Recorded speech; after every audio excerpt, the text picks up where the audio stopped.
chegou lá, ele foi trabalhar para o tio Labão e o tio o enganou. Ele queria a mão da Raquel em casamento e trabalhou 7 anos para acontecer essa vitória.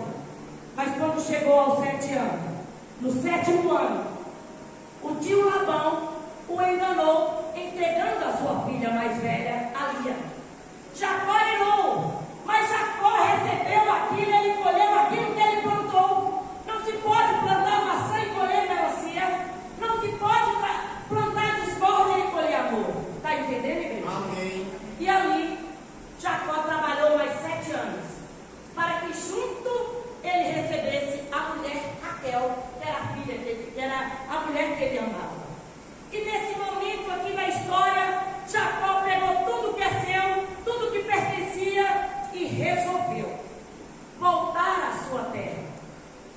Jacó sabia que ali era difícil, que aquele encontro com seu irmão era complicado. Jacó sabia que ele corria risco de morte. Mas ainda assim Jacó não estava aguentando aquele peso. Jacó queria acertar essas pendências do passado. Existem pendências do passado na nossa vida que elas nos impedem de prosseguir. Se nós temos pendências do passado, nós precisamos resolver essas pendências o mais rápido possível. Porque quando nós tentamos caminhar com esse peso, com essa pendência, nós não conseguimos vencer. Nós só conseguimos vencer quando nós pedimos perdão para Deus, quando nós arrependemos e quando nós colocamos diante de Deus a nossa situação. Jacó, ele estava arrependido, ele queria mudança e ele resolveu partir em busca de resolver essa pendência e passou tudo que lhe pertencia, todas as mulheres, todos os filhos, todo o seu pertence. A Bíblia nos relata que Jacó parou. Eu não sei por que Jacó parou. Parou porque ele estava com vontade de fazer, é uma necessidade fisiológica. Parou porque ele estava com medo. Parou porque ele queria chorar. Parou porque ele queria refletir. A Bíblia não diz. Mas a Bíblia diz que Jacó parou. E naquele momento que ele parou, ele ficou sozinho com Deus. Vai ter momento na sua vida e na minha vida que vai ser só você e Deus. Mas é esse momento que nós precisamos. Aleluia. É esse momento que nós precisamos de ficar a sós com Deus. Seja no seu quarto, seja no deserto, seja na luta, seja na peleja, nós precisamos ficar a sós com Deus. Porque naquele momento é você e Deus. Você precisa se derramar com Deus. E quando aquele anjo veio e lutou com Jacó, Jacó viu ali a oportunidade de ser abençoado. Você tem que ver a oportunidade de ser abençoado. Você tem que conseguir enxergar no mundo espiritual que você vai ser abençoado e buscar a sua bênção e a sua vitória. E naquele momento Jacó segurou o anjo. E Jacó não queria soltar o anjo. E o anjo queria sair. E Jacó não queria. E aquele anjo tocou na articulação da coxa de Jacó. Isso quer dizer para mim e para você que Jacó saiu daquela situação, daquela luta, com uma cicatriz. Ele teve uma ferida. O mesmo Deus que faz a ferida é o mesmo Deus que cura. Aleluia. É o mesmo Deus que providencia para curar a ferida. Agora, a cicatriz que vai ficar, que são as decepções, que são até cicatrizes físicas ou cicatrizes internas. Essas cicatrizes é para você lembrar que você lutou, que você pelejou, que você guerreou, que você foi até o final, que você queria, que você sabia que o Deus do impossível pode tudo.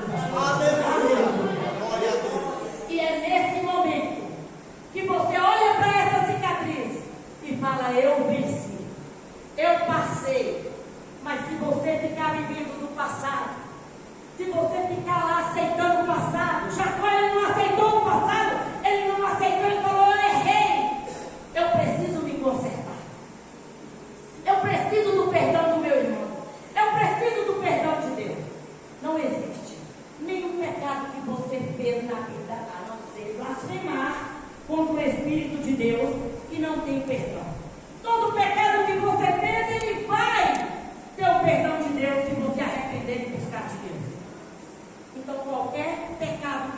cometeu, você pode receber o perdão de Deus. Deus é misericordioso.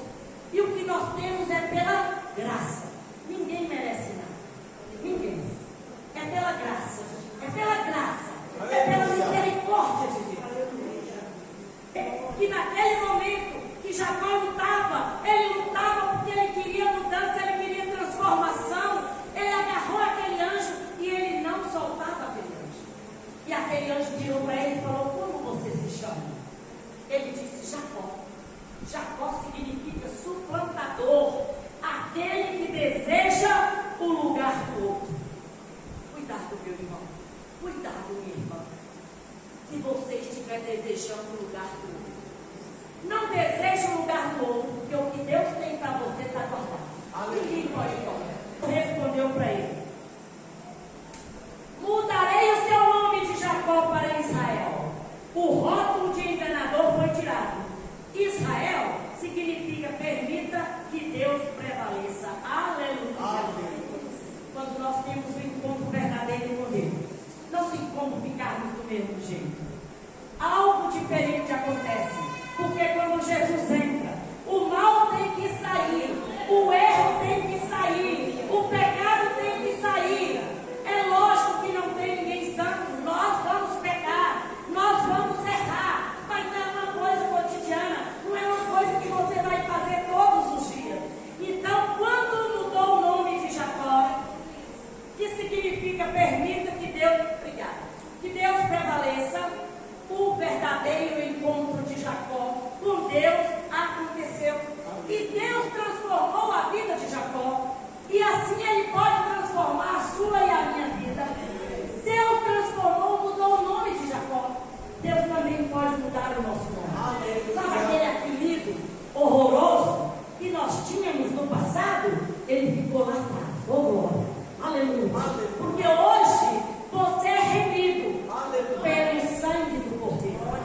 Você é uma nova criatura. Você não se chama mais, chama Israel, filho do Deus vivo, filho do Deus poderoso, o Deus que pode todas as coisas, o Deus que cura, o Deus que livra. E naquele momento o anjo soltou Jacó. Irmão, como é que Deus é maravilhoso? Como pode, de repente, aquele homem ficou para trás e Deus pegou aquela oportunidade onde ele estava só, onde ele podia lhe falar tudo o que ele queria, e possivelmente a Bíblia não diz, mas imagina, se eu estou diante de Deus, eu vou falar tudo, não é verdade? Eu vou falar: Deus, eu errei nele, eu não prestava, eu não fazia nada, me socorre, me tira desse buraco, porque Deus está dando a liberdade. Ele não envergonha ninguém. Põe isso na sua cabeça, igreja. Deus nunca vai chegar aqui e apontar um erro seu. Nunca. Se isso acontecer, não é de Deus, porque Deus é um Deus de amor, Ele te ama. Ele é um Deus de justiça, mas a justiça dele não vem te condenando aqui. Amém? Amém. Nós vamos passar pelo processo. Jacó passou pelo processo. Ele foi enganado pelo tio. Ele ficou 7 anos, depois mais 7. Depois ele veio em busca do conserto, ele queria consertar, ele queria o perdão, ele queria entregar a vida dele diante de Deus. Eu fico imaginando passando todas as coisas. Imagina eu aqui e as coisas passando, 1 filho, 2 filhos, 4 filhos, 8 filhos, 11 filhos, 2 mulheres, não sei quantos servos, não sei quantos cabritos, e ele ficando para trás e ninguém percebeu que o anfitrião não estava ali. Então olha como que Deus é lindo. Deus fez todo mundo passar porque Deus queria um encontro com Ele. Porque Deus